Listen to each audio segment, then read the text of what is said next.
اگر ہم پیدائش کی کتاب اور اس کا 13واں باب پڑھتے ہیں، چونکہ ابراہیم اور لوط دونوں اکٹھے وہاں سے اپنے گھرانے سے جدا ہوئے ہیں، اکٹھے اپنی زندگی کو لے کر آگے بڑھ رہے ہیں، اور جب ان کے پاس نوکر چاکر بھی ہو گئے ہیں، ان کے پاس بہت سا مال و دولت بھی ان کے پاس آ گیا ہے، تو انہوں نے ایک کام کیا، انہوں نے یہ کام کیا کہ جب ان کے نوکروں کے درمیان جھگڑے شروع ہو گئے، انہوں نے آپس میں جدا ہونے کا فیصلہ کر لیا، اور ابراہیم نے لوط کے سامنے یہ آفر رکھی کہ اب وقت آ پہنچا ہے کہ ہم الگ الگ اپنی زندگی کو گزاریں، اور تیرے سامنے یہ چوائس ہے کہ اگر تو مغرب کی طرف جاتا ہے تو میں مشرق کی طرف جاؤں گا، لیکن اگر تو مشرق کا انتخاب کرتا ہے تو پھر میں مغرب کی طرف جاؤں گا۔ اور پاک کلام میں لکھا ہے پیدائش کی کتاب کے 13ویں باب کے 10ویں آیت میں، وہاں پر لکھا گیا ہے کہ جب لوط نے اس آفر کو سنا کہ اس نے اپنی نظر اٹھائی، اور جب نظر اٹھا کر اس نے اسی علاقے کو دیکھا کہ یہاں پر میرے جانوروں کے لیے چارہ بھی بہت ہے، یہ علاقہ دوسرے علاقوں کی نسبت زیادہ ترقی یافتہ ہے، یہاں پر رہ کر میں اپنی زندگی کو بہتر طریقے کے ساتھ، نہ صرف میں بلکہ میرا گھرانہ، میرا خاندان، میرا جو مال ڈنگر ہے، یہ یہاں پر بہتر طور سے اپنی زندگی کو گزار رہا ہے۔ تو اس نے اس ماحول کو نہیں دیکھا کہ وہاں پر ماحول کیسا ہے، اس نے وہاں کے حالات کو نہیں دیکھا کہ بطور ایماندار مجھے وہاں پر سیٹل ہونا چاہیے یا نہیں چاہیے، اس نے صرف اس ماحول کو دیکھ کر، اس ترائی کو دیکھ کر، اور یہاں پر تو یہ بھی لکھا ہے پاک کلام میں کہ یہ باغ عدن کی مانند سیراب جگہ تھی، خوبصورت جگہ تھی، خوبصورت ماحول تھا، لیکن یاد رکھیں بعض اوقات خوبصورت نظر آنے والی جگہیں اس قدر بھیانک ہو سکتی ہیں، اور اس بات کو صدوم جیسے شہر سے ثابت کیا جا سکتا ہے۔ اور ایک اور محاورہ بھی ہے کہ ہر چمکتی چیز سونا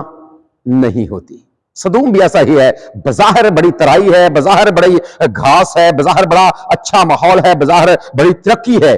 لیکن اس کے اندر کیا گند رکھا ہوا ہے، بھرا ہوا ہے، اس کا اندازہ ہمیں بعد میں ہوتا ہے۔ اور لوط نے اس کے ظاہر کو دیکھ کر، اس کے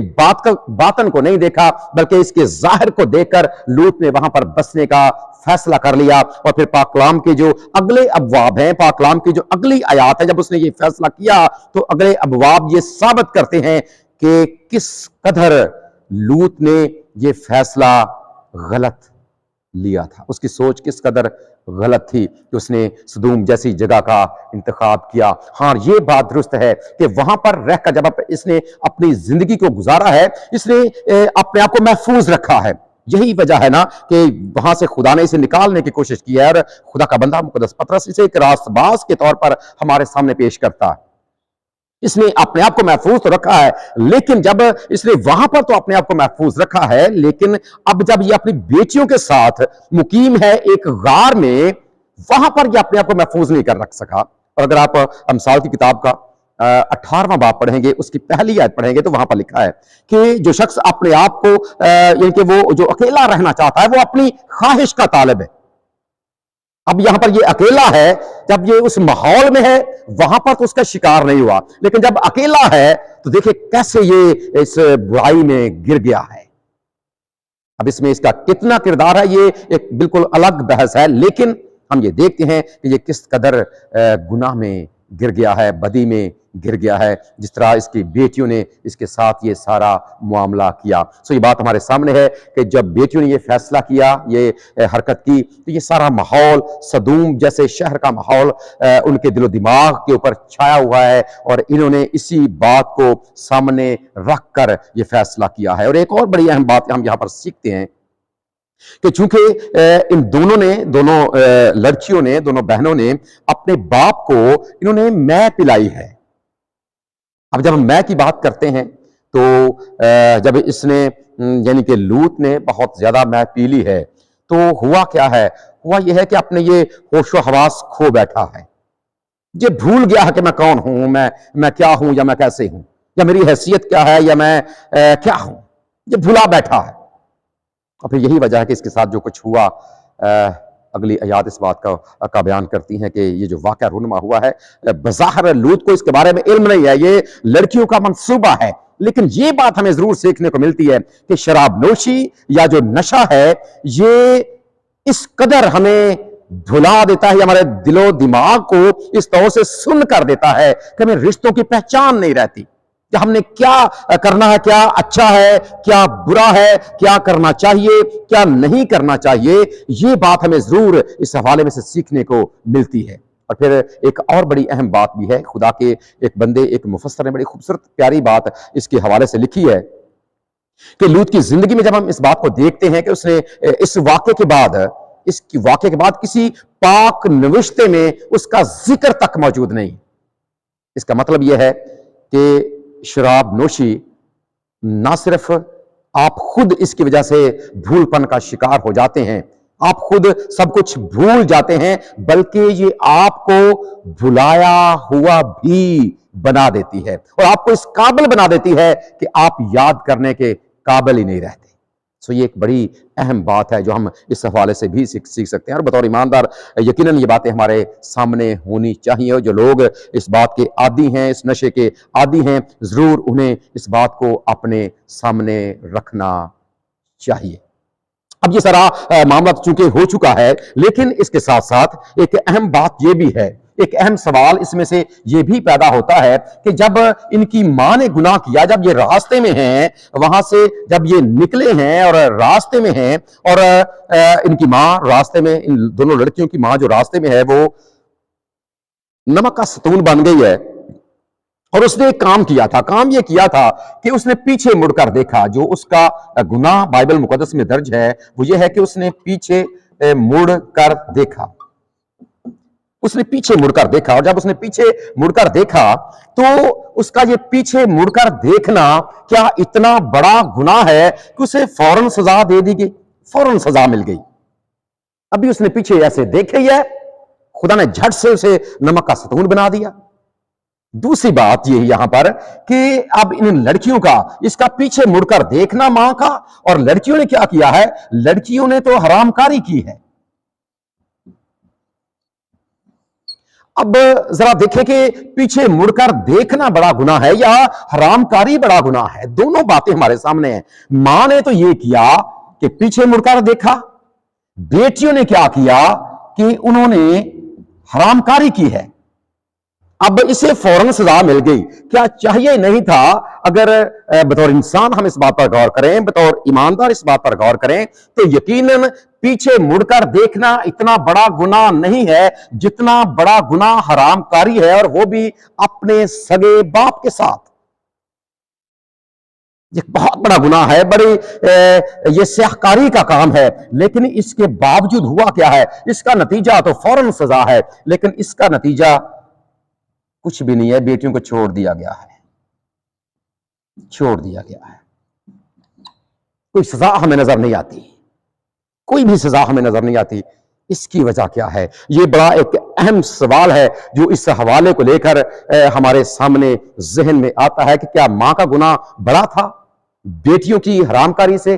پیچھے مڑ کر دیکھنا کہ ماں کو فوراً سزا مل گئی اور بیٹیوں کو چھوڑ دیا گیا۔ یاد رکھیں، اس حوالے کو سامنے رکھ کر یا اس سوال کو سامنے رکھ کر جب ہم کچھ سیکھنے کی کوشش کرتے ہیں تو کچھ ایسے لوگ ضرور ہیں جو اس کے حوالے سے بہت سی باتیں ہمارے سامنے رکھتے ہیں، اور ہم یہ کوشش کریں گے کہ ان پر تھوڑی دیر کے لیے ضرور ہم غور کریں کہ ایسا کیوں کیا گیا۔ سب سے پہلی بات جو ہمارے سامنے آتی ہے ان کی، کہ وہ یہ ہے کہ انہوں نے مثبت سوچ کے ساتھ انہوں نے یہ کام کیا ہے۔ دونوں لڑکیوں نے، دونوں بہنوں نے مثبت سوچ کے ساتھ، اور واقعی جب ہم خدا کا پاک کلام پڑھتے ہیں تو ہمیں اس بات کا علم ہوتا ہے کہ جو ان کے ذہن میں بات ہے، جو انہوں نے منصوبہ بنایا ہے، چونکہ جب یہ وہاں سے نکلے ہیں، اب ان کی جو ماں ہے وہ راستے میں نمک کا ستون بن گئی ہے، ان کے